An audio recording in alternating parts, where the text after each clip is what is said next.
বন্ধু মেলা দিন পর দেশে আসলো তে আমার জিনিসপাতি কি ঠিকঠাক ভাবে আনছু? হ এনসি ভাই, টেনশন করিস না। আর মামা গাড়ি তো সেই নিয়ে যাচ্ছ, শামসু ভাই কিনে দিছে নাকি? হ, তাই ছাড়া আর কেড়ে কিনে দিবি, চ যেতে যেতে কথা কই। আচ্ছা চল।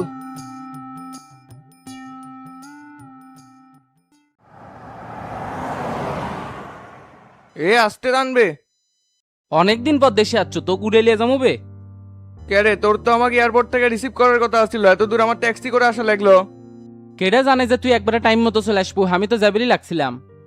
হ, তোরা যে কিরকম হয়ে গেছিস না বোঝাই যাচ্ছে। আর তোরা থাকতে আমার চাচাটা ইনকে করে চলে গেল, এটা কোনো কথারে বললা?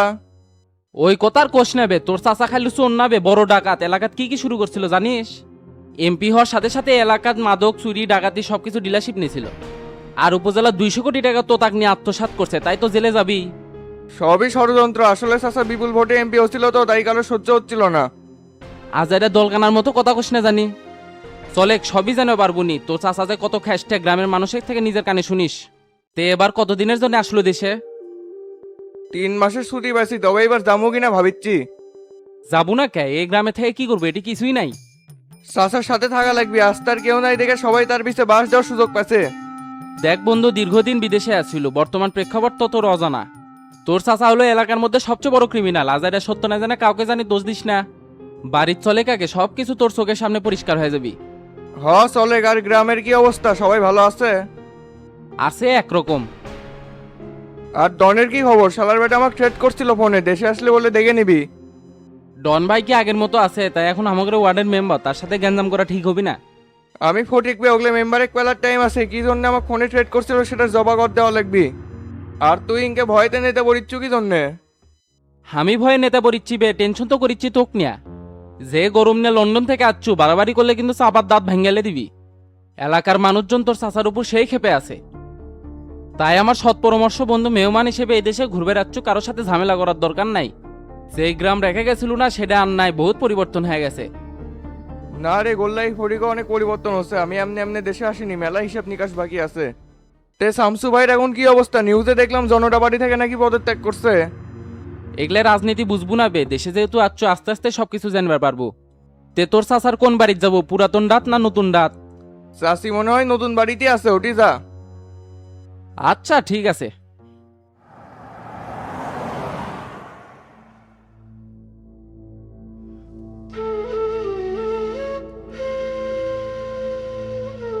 একেবারে আয়নাল দোকান বন্ধ করে থিয়েটি বসে থেকে কি করো? সকাল থেকে 3বার তোমার দোকানে গেলাম, যাই দেখি বন্ধ, পরে আব্দুলের দোকান থেকে সদাইপাতি কিনলাম। হালকা এল্লা চাপে আছি তো চাচা, তাই দোকান বন্ধ। আগামীকাল থেকে নিয়মিত খুলমু। আর জিনিসপাতি যেহেতু নিয়েই ফেল দিছেন, পরবর্তীতে আমার কাছ থেকেই নিন। তে বাকি টেকাগুলো দেওয়া লাগবে না, এবার তো হালকাতা করবার চাচ্ছি না। ধুর স্যাংরা, হালকাতা না করলে কি মোটা টাকা তোলা যাবে? গরম জিলেপি আর নিমকি বাড়িতে বানায়, কারিগর আমি দমুনি, তা আমার বাকি আছে কত? সব মিলে তো 1350 টাকার মতো। কি উল্টা পাল্টা হিসেব দাও, গাঞ্জা মদ খাও নাকি? সর্বোচ্চ 850 টাকা বাকি হতে পারে, তার বেশি না। ওহো, বাকি খাওয়ার সময় মনে থাকে না, এখন টেকার হিসাব কষি আর গাঞ্জামত খাই না। দোকানের যে খাতা দেখালে বুঝতে পারবেন নি কত আছে। এমনি টেনশনে আছি চাচা, আপনার সাথে আজারে তর্ক করে চাচ্ছি না, চলে যান তো। এই স্যাংরার কি আছে? ইনকে ব্যবহার করার স্যাংরা তো আয়নাল লয়। আচ্ছা থাকো, গেলাম।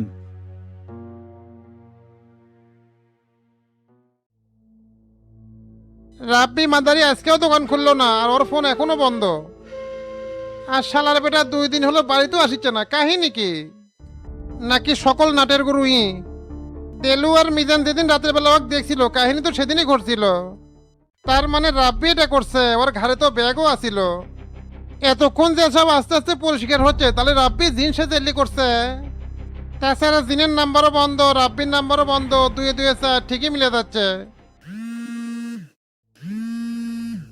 হাই রে, গোলাপি বারবার ফোন দিচ্ছে, কতক্ষণ আর রিসিভ না করে থাকে। ই যেই বাড়ি বাপের বাড়ি যায় সেই বাড়ি আমার কোনো না কোনো অঘটন ঘটে, দেখি ফোন রিসিভ করি তো। হ্যাঁ গোলাপি কও, এতবার ফোন দিচ্ছ কি জন্য? রিসিভ না করলে ফোন দিতেই থাকে। আব্বু, আমি ফোন দিছি, আম্মু নয়। তোমার না আজকে আসার কথা আছিল? আম্মু সেই সকাল থেকে বসে আছে, আমরা ছোট খালার বাসার যাবো। বাবা দোকানে অনেক চাপ তো, সেই জন্য বাইরে হবার পারছি না। এইদিকে তোমার রাব্বি চাচ্ছু নয়, একটা কাজে গেছে, এতে তোমরা আন্টির বাড়িতে দাওয়াত খেয়ে চলে আসো, সমস্যা নাই। খালি হাত পায়ে আন্টির বাড়িতে কেমনে যাবি? দই মিষ্টি নিয়ে যাওয়া লাগবি না? আসার সময় 1,000 টাকা দিছিলে গাড়ি ভাড়া, এটা করতে শেষ হয়ে গেছে। আম্মু তোমাকে আসবার করলো, 8 টাকা লাগবি। দোকান বন্ধ করে যাওয়া যে সম্ভব নয় আব্বু, তোমার আম্মুর নাম্বারে বিকাশ করে টাকা দিচ্ছি, তোমরা ঘুরে আসো। তাহলে আব্বু 5,000 টাকা দিও, ছোট খালার বেটাক বলে কাপড় চোপড় কিনে দিবি। আর খবরদার কম যাতে দিও না, আম্মু কিন্তু এমনিতেই খুব রেগে আছে, না হলে কিন্তু আবার ফোন দিবি। আচ্ছা ঠিক আছে, ঘন্টাখানেকের মধ্যে টাকা পেটে দিচ্ছি।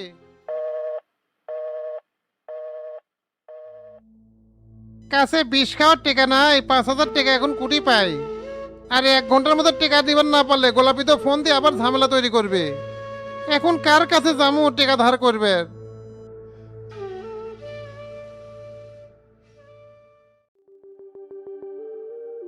কে রে, 3 দিন হলে ঢাকাতে আছো, এসে খালি ঘরের মধ্যে শুয়ে বসে থাকিস, বাইরেও তো বাইর হোস না। ঘটনা কি কত, হঠাৎ করে ঢাকাত কি জন্য আছো? আরে রাহি ভাই আর কইও না, এলাকার থেকে আর পোষাচ্ছে না, তাই ভাবছি সবকিছু ছেড়ে ঢাকাতে সেটেল হয়ে যাবো। এই কোথায় এতদিন যে আসে বুঝলো, কতদিন হলে তোকে এই কথা কয়ে আসতেছি। শোনে, আমাদের গার্মেন্টসে কিছু লোক ছাঁটাই করছে, নতুন লোক লিবি, বেতন দিবি 12,000। ম্যানেজারের সাথে আমার ভালো সম্পর্ক আছে, তোকে আমি লেবার পোস্টে ঢুকে দিবার পামো। কি যে কও না ভাই, এই যুগে 12,000 টাকা দিয়ে কিছু হয় নাকি? কাঁচা টাকা কামাই করা লাগবে। গরিবের কাছে 12,000 টাকা অনেক, 6,000 টাকা দিয়ে মাছ চলে দেবি, আর 6,000 টাকা জমাবের পাবো। মামা তো ভাই রে, এই টাকা দিয়ে আমার পোষাবি না। এমন ভাব করিচ্ছু মনে হচ্ছে লাখ লাখ টাকার মালিক তুই কি করবে চাচ্ছু? চিন্তা করছি অটো রিক্সায় কিনবো। কে রে, এটি অটো রিক্সার জমা কয় টাকা করে রে? জমা 350 টাকা, চার্জ আর গ্যারেজ ভাড়া ড্রাইভারের। তাহলে 3টা অটো কিনলে পার ডে পাচ্ছি 1,050। আর অটোর দাম কত করে রে? কত আর, নতুন কিনবে গেলে 1,80,000-এর মধ্যেই পাওয়া যাবে। আর যদি সেকেন্ড হ্যান্ড হয় ভালো কন্ডিশন, তাহলে 1,20,000-এর মধ্যেই নেওয়া যাবে। মিরপুর 1 আর বাংলা কলেজের সামনে তো সেই বড় অটোর হাট লাগে। তাহলে তুই কালকে অফিস থেকে ছুটি নে, কালকে অটো কেনা লাগবে। আর তোর চাকরি করাও লাগবি না, সবকিছু দেখাশোনা করবো। 12,000 টাকা করে মাসে আমি তোকে দেবো। এই শালা কয় কি রে, 3 দিন হলে যাই এক কাপড় পরে আছে, তাই বলে আমাকে দিবি 12,000 টাকা বেতনের চাকরি? তোর মাথা মতো কি নষ্ট আছে নাকি রে? নিচে মোটর ছেড়ে যাচ্ছি, ঠান্ডা পানি বাইর হচ্ছে, যাই গোসল করে মাথা ঠান্ডা কর, আমি তোর ব্যাগ থেকে কাপড় বাইর করিচ্ছি। এ ব্যাগ হাতান যাবি না? কি হচ্ছে, ব্যাগ হাতান যাবি নাকি জন্য? এ রাহি ভাই, এত অস্থির হচ্ছ কি জন্য? সবকিছুই জানবে পারবো। তুই যা, আগে 2টা ডিম ভেজে নে, আমি গোসল পরে করবো। খাওয়া দাওয়ার পরে সবকিছু তো খুলে কমুনি। আচ্ছা ঠিক আছে।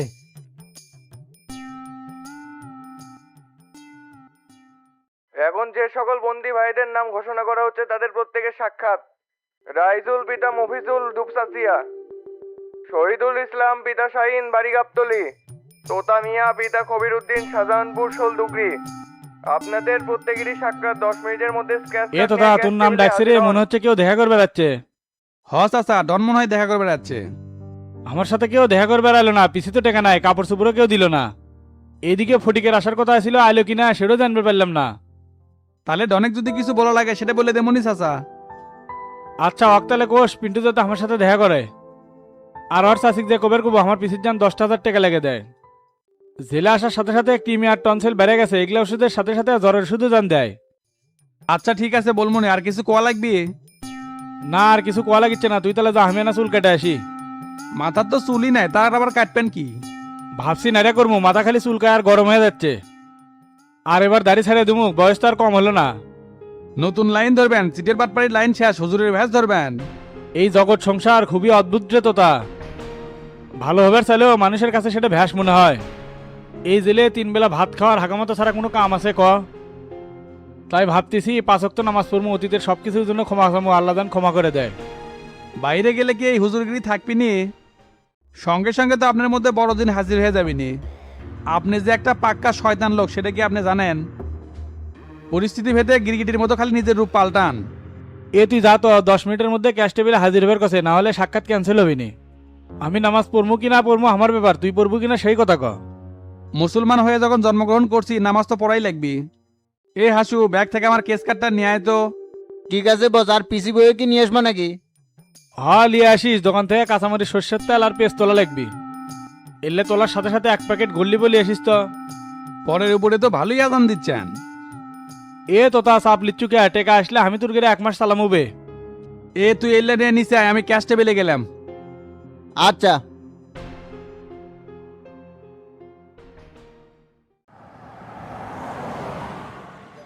স্যার আসসালামু আলাইকুম।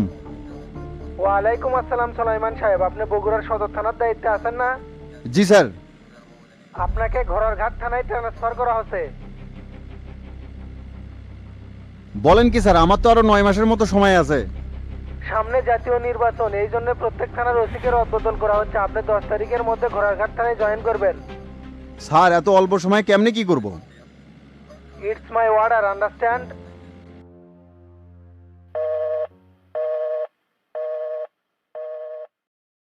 কি ব্যাপার, হঠাৎ করে বদলে করে দিল? কাহিনী তো কোনো কিছু বুঝতে পারতেছি না। তলে তলে নিশ্চয়ই কোনো ঘাবলিং হয়েছে যেটা আমি ধরে পারিনি। স্যার থানায় চলে যাচ্ছি, গাড়ি কি সাইড করব? হ্যাঁ করো।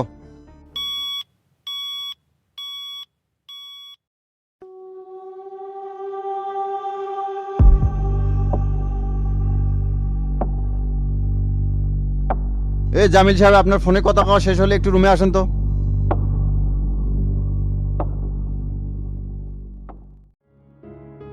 ধুনট শাহজাহানপুরের কমিটিও নন্দীগ্রামের প্যাটার্নেই দিতে হবে মাস্টার। হয় এইভাবে চোখ কান খোলা রেখে নেতা বাছাই করলে আমরা দুর্নীতি বিলুপ্ত করতে পারবো। আরেকটা জিনিস জানেন নাকি, সদর থানার ওসি তো বদলি হলো। ভালোই হচ্ছে, শামসুর সাথে বিট্রে করে যে এতদিন এটি টিকে আসছিল সেটাই তো অবাক হয়ে গেছি। শামসু তো এই লোকের উপরে এনা দয়াই দেখাছে মাস্টার। ঠিকই আছে, ক্ষমতার সমন্বয় তো ঠিক রাখা লাগবে। শক্তি থাকলে অজায়গায় প্রয়োগ করা হয় না, তাতে করে ক্ষমতা বৃদ্ধি পায় না, ক্ষয় হয়। এই লোক যে এটি বেশি দিন থেকে পারবে না সেটা আগেই বুঝছি। তদন্ত অফিসার জামিলকে ওসি হিসেবে প্রমোশন দিছে। খুব ভালো হয়েছে, জামিল আমাগরে কোরামেরি আর আমাগরে সিস্টেমের বাইরে যায় কাজ করতে পারবি না। আর এই এসপির মধ্যেও তো ঝামেলা আছে, শামসুক কও এই এসপি জান এর থেকে সরে দেয়। আমা করে আর কিছু কোয়া লাগবে না, গ্রামে থাকে এবার মেলা কিছু দেখে গেছে। কাক কাক খালি সাঙ্গের তোলে সেটা খালি দেখতে থাকেন। তবে মাস্টার আমি কিন্তু দোটানার মধ্যে আছি, শামসু নতুন দল গঠন করার পর আমাগরে ভিউ কি হবে? আমি তো সেটা শামসুক বলছিলাম জনতা পার্টি থেকে পদত্যাগ করবো কিনা, কিন্তু উই তো করলো সময় হোক, কখন কি করা লাগে সেটা আমি কমুনি। সমস্যা নাই, শামসুর জন্য যে কোনো কিছু করতে প্রস্তুত আছি। তবে একটা কথা কি মাস্টার, সঠিক পথে থেকে ভালো কাজ করার মজা আছে। এক জীবনে তো কোটি কোটি টাকা কামাই যায়, কিন্তু মনের সুখ কয়জনই বা পায়। এই যে শফিকের যে এত টাকা পয়সা, ক্ষমতার চেয়ার কি ধরে রেখে পেল? শামসু হালকার উপর ঝাপসা মেরে একেবারে সাইজ করে ফেলালো। এটাই হলো প্রকৃতির নির্মম প্রতিশোধ। আর যদি সৎ হয়ে সবকিছু করতো তাহলে কোনোদিনই ঝরে পড়তো না। শোনেন হাবিব ভাই, শফিক গ্রুপে একজন কোনোভাবে স্পেস দেওয়া না হয়, নেতাকর্মী সেইভাবে বলে দিবেন। আর যে কোনো জায়গায় জমায়েত দেখা মাত্র যেন আচ্ছা মতন বসান দেয়। রক্তারক্তি করার দরকার নাই, খালি যাতে গ্রুপ বড় না করতে পারে সেই বিষয়টা খেয়াল রাখা লাগবে। তুমি এই বিষয়ে চাপ নিও না তো মাস্টার, কিভাবে কি করা লাগে সবকিছু আমি দেখে নেবনি। আর ধুনটের কমিটি কি কালকেই বিলুপ্ত করে দিবা? হ্যাঁ, দপ্তর সম্পাদককে বলে সেই নোটিশ দিয়ে দেন। আর ওখান থেকে কে কে সিভি দিবে না দিবে সেটাও উল্লেখ করতে বলেন। আচ্ছা ঠিক আছে, আমি তাহলে গেলাম, সাইটে একটু যাওয়া লাগবে। তে আপনার রোডের কাজ কতদূর? এই তো মোটামুটি এগেছে, মমিন কাজের লোক আছে, ভালো মতোই করিচ্ছে। আচ্ছা যান তাহলে, আর সন্ধ্যের দিকে কিন্তু অবশ্যই পার্টি অফিসে চলে আসেন। ঠিক আছে।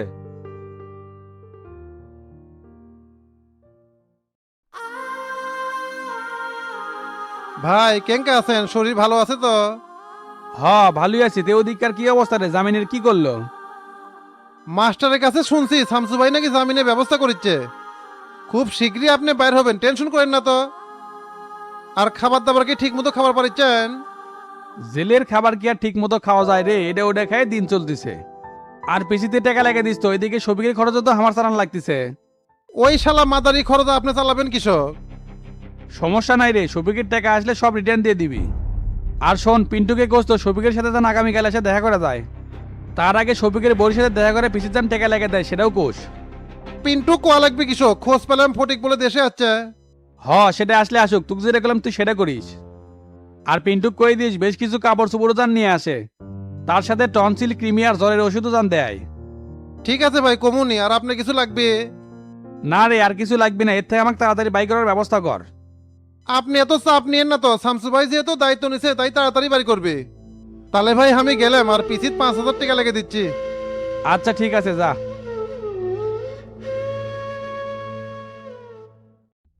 জামিল সাহেব, আপনি তো পাক্কা সেনা লোক, নেতাদের সাথে আমি আপনাকে পরিচয় করে দিলাম, আর ঘোড়ার 2.5 সাল মারে আমাকে ট্রান্সফার করে দিলেন। স্যার অযথা আমাকে দোষারোপ করতেছেন কিসের জন্য? আমরা তো একটা রুলসের মধ্যে চাকরি করি, এক জায়গায় বেশি দিন থাকতে পারি না। সকল ডাটা কালেকশন করা শেষ, আমার জায়গায় আপনাকে ওসি হিসেবে প্রমোশন দেওয়া হয়েছে। আলহামদুলিল্লাহ, এতে তো আপনার খুশি হওয়ার কথা। আমি প্রমোশন পেয়ে ওসি। এটা বগুড়া জেলা মিয়া, এখানে ওসিগিরি করে এত সোজা নয়। স্যার মুখের এত চাপ ট্যাগেল দেওয়া খুব কঠিন। দেখেন আবার আমার মতো পলিটিক্যালি শিখে যাতে না হওয়া লাগে। এখানে পলিটিক্সের শিকার হওয়ার কি আছে স্যার? এমনভাবে কথা বলতেছেন, ট্রান্সফার হওয়া তো ন্যাচারাল ব্যাপার। এই মেয়ে 2 বছর হলে এই থানায় আমি ওসি হিসেবে দায়িত্বরত ছিলাম। আমার এক ছেলে জেলা উসলে আর মেয়েটা ক্যান্টনমেন্টে পড়ে। আমাকে সকালবেলা হুট করে বলা হচ্ছে যে আমি ট্রান্সফার হয়েছি ঘোড়াঘাট থানায়।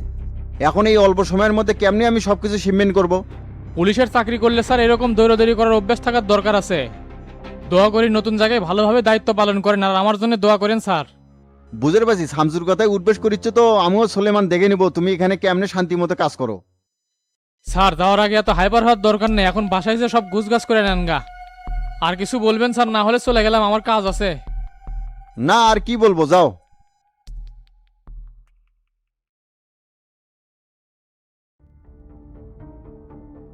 ও এই কাহিনী, তাহলে এখন এই চ্যাংড়ার কি করবি?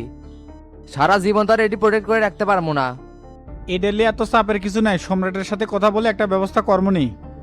আর এদিকে কি করলেন কোন তো? আমি তো 20 তারিখের মধ্যে বিশাল সমাবেশ ডেকে দলের নাম ঘোষণা করবে চাচ্ছি।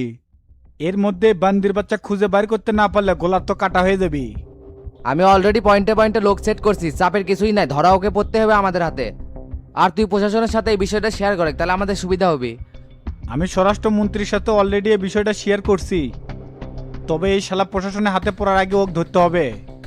আর ঢাকা শহরে পুলিশ ও ডিবিদের নিয়ে একটা স্পেশাল টিম তৈরি করতেছি, যাতে করে পথের কাটা আর কেউ সামনে হতে না পারে। ঠিকই আছে, এই জিনিসটা করে তুই খুব ভালো করছু। আর এই ধরনের সন্ত্রাসীরা কোনো নেতার ছত্রছায়া ছাড়া দেশে ঢুকতে পারে না। আমার তো মনে হচ্ছে এই শালা কাদের মোল্লারাই এক দেশে ঢুকাছে। দেখেন ভাই, চাইলে কাদের মোল্লাকে খুন করা যাচ্ছে, কিন্তু খুন খারাপের রাজনীতি করে আমি কোনো কিছু প্রতিষ্ঠিত করতে চাচ্ছি না। আমি শুধু এদেরকে এটাই দেখাতে চাচ্ছি যে ক্ষমতার অপব্যবহার না করে কিভাবে দেশের উন্নয়ন করা যায়। আপনি প্রস্তুতি নেন, 20 তারিখে যখন দল ঘোষণা কর্ম দেখেন সেকেন্ডের মধ্যে দেশের পরিস্থিতি উল্টে দেবি। তুই চিন্তা করিস না রে শামসু, এ ওসমান থাকতে তোর কোনো ক্ষতি হবে না। যেভাবে হোক তোকে এই দেশের প্রধানমন্ত্রী বানাই ছাড়বো ইনশাল্লাহ। হ্যালো সম্রাট, বল। শামসু, তোবাইলের বেটাকে তো তোর ছোট ভাই রমজান মারছে। সিসি ফুটেজে সব বোঝা যাচ্ছে। এখন এটা নিয়ে তো তোবাইল খুব ঝামেলা করেছে প্রশাসনের সাথে। তুই ব্রিফিং দিয়ে দিস যে ভিকটিমে পাওয়া যাচ্ছে না, আর তোপালের বিষয়টা আমি দেখতেছি। পলিটিক্যালি ব্যাপার তো তোবাইল তো সেই গরমাগরমি করিচ্ছে। আমার মনে হচ্ছে রমজানকে গ্রেফতার করলে বিষয়টা ঠান্ডা করা গেল হনি, তারপর তুই আবার জামিন করে বার করে নিস। তুই দেখতেছি আইজি বানানোই ঠিক হয়নি, কি উল্টোপাল্টা কথা কোস। 20 তারিখে নতুন দল ঘোষণা করবে যাচ্ছি, তার আগে এলে ফাও সাবলিমো না। আর তোপাইলে গরমাগরমি দেখার টাইম আছে বে, ওই সিয়ারের মেয়াদ আর 1 মাস আছে। তারপর দেখিস নি তোপাইল কুড়ি সিটকে পড়ে যায়। তুই যা কলম সেই মোতাবেক কাজ কর। আচ্ছা ঠিক আছে, এর মধ্যে যদি রমজানের উপরে এরা কোনো অ্যাটাক করে? শামসুর সৈনিক রমজান বে করবে দিয়ে একবার জায়গা মতো বসে দিবি। এত কথা শুনবার চাচ্ছি না, তুই এটা কেমনে হ্যান্ডেল করবো তোর ব্যাপার। এখন ফোন রাখে।